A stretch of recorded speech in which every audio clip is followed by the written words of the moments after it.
काम को बोझ समझकर करते हैं तो वो भारी लगता है, और अगर उसी काम से हम प्यार करने लगते हैं तो काम करने के दौरान का हर वक्त त्योहार जैसा लगता है। 94.3 माय एफएम से मैं हूँ विनी आपके साथ, और चलिए आज कुछ अच्छा सुनते हैं। सुनाती हूँ कहानी एक राज्य के राजा जी की। उनके राज्य में अकाल पड़ गया था। अब लोगों ने उन्हें लगान देना बंद कर दिया था, तो राजकोष में धीरे धीरे धन संपत्ति, पैसा का जो संचय था वो कम होने लगा था, खत्म होने लगा था। उन्हें ये भी पता चल रहा था कि उनकी इस कमजोरी को देखते हुए जो उनके शत्रु राज्य हैं वो उन पर हमला करने की तैयारी कर रहे हैं। अब ये सब बातें राजा का तनाव और बढ़ा रही थी। राजा की रातों की नींदें खो गई थी, राजा को तो भूख लगना बंद हो गई थी। ऐसे में उन्होंने अपने ही राज्य के कुछ लोगों को अपने बारे में षड्यंत्र करते भी सुन लिया। तो उन्हें लगा कि मेरे पास तो कोई रास्ता ही नहीं बचा इस राज्य को बचाने का। धीरे धीरे उनकी चिंता बढ़ने लगी, उनकी सेहत खराब होने लगी, भूख लगना बंद हो गई, नींद आना बंद हो गई। तभी उनकी नजर अपने शाही बागान के रखवाले पर पड़ी, जो दिन भर मेहनत करता था, शाही बाग की देख रेख करता था, और सुबह और शाम सिर्फ सूखी रोटी खाता था, लेकिन भर पेट सूखी रोटी खाता था और चैन से सोता था। उसे कभी इन्होंने चिंता में नहीं देखा था, उसके माथे पर कभी शिकन नहीं देखी थी, हमेशा मुस्कुराता रहता था। राजा ने सोचा, मुझसे अच्छी तो इसकी जिंदगी है यार, भले सूखी रोटी खाता है लेकिन कितना निश्चिंत है। इसे किसी बात की चिंता नहीं है कि कल को इस राज्य का क्या होगा, लेकिन मुझे कितनी चिंता है। अब ये चिंता उन्हें बहुत ज्यादा सताने लगी। एक दिन एक संत आए उस राज्य में।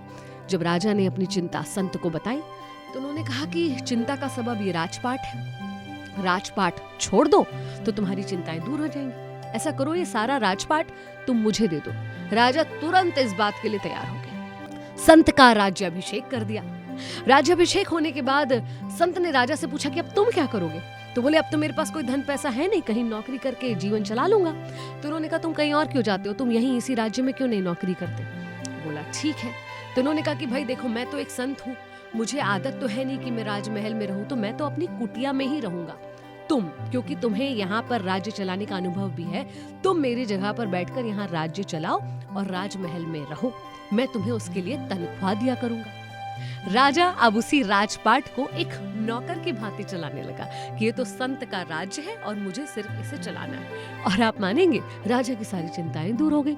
अब वो चैन से सोता था, अच्छे से खाना खाता था, जीवन सुखी हो गया था, सेहत भी अच्छी हो गई थी। जब कुछ दिन बाद संत वापस आया अपने राज्य में तो उन्होंने हाथ जोड़कर उनका स्वागत करा और बोले कि बस आपके राज्य को अच्छे से चला रहा हूँ और अब मेरी सारी चिंता और सारी परेशानियां दूर हो गई हैं। संत ने मुस्कुराते हुए कहा कि तुमने एक चीज पर ध्यान दिया, तुम जो पहले कर रहे थे तुम अब भी वही कर रहे हो, लेकिन सिर्फ मानसिक स्थिति में बदलाव आया है, सोच में बदलाव आया है। पहले तुम इसे एक बोझ समझकर करते थे और अब तुम इसे कर्तव्य समझकर दिल से करते हो। और यही फर्क है पहले और अब में, और यही फर्क है पहले के तुम्हारे काम और अब के तुम्हारे काम में। धीरे धीरे राज्य अच्छा काम करने लगा था, राजकोष बढ़ने लगा था, प्रजा खुश रहने लगी थी। अगर आप भी जो काम कर रहे हैं उसे बोझ मानकर कर रहे हैं ना, तो उसे वहीं छोड़ दीजिए, क्योंकि वो किसी के लिए कोई अच्छा फल नहीं देने वाला। वही अगर अपना काम आप मन से, दिल से, खुश होकर कर रहे हैं, तब देखिए आपको और आपके साथ वालों को क्या आनंद वो काम देने वाला है। तो काम छोटा हो बड़ा हो कैसा भी हो, कीजिए तो दिल से कीजिए, वरना मत कीजिए। विनी के साथ चलो आज कुछ अच्छा सुनते हैं।